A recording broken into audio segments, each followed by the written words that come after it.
One day I read that Skylab 4 was going to pass over the Finger Lakes. In the west, I began to see a moving light.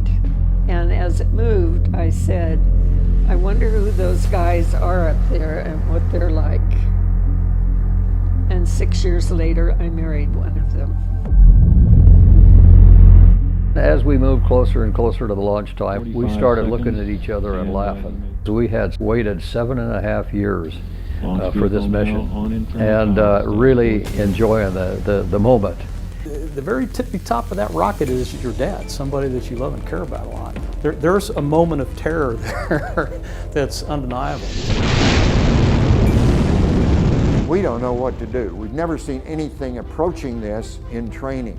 T-minus 55 minutes and counting, and the countdown continues. None of us said, damn it, stop, call it off. If invasion is undertaken, the Russians have said that they would retaliate with rocket fire.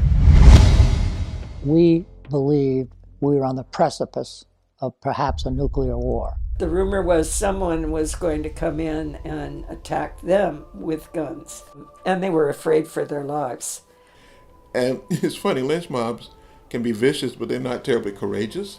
And he looked at them and he touched a few of them and he came back to me and he had tears in his eyes. And I said, what are you experiencing? He said, this is the saddest work of art I've ever seen. I have no idea what, Jerry would have thought had he known at the time that a woman he was eventually going to marry was involved in this. I just kind of leaned back and looked up at the earth and watched it go by, and I remember feeling very much like a wing walker in the old barnstorming days, standing on top of the wing of an airplane while it's flying along.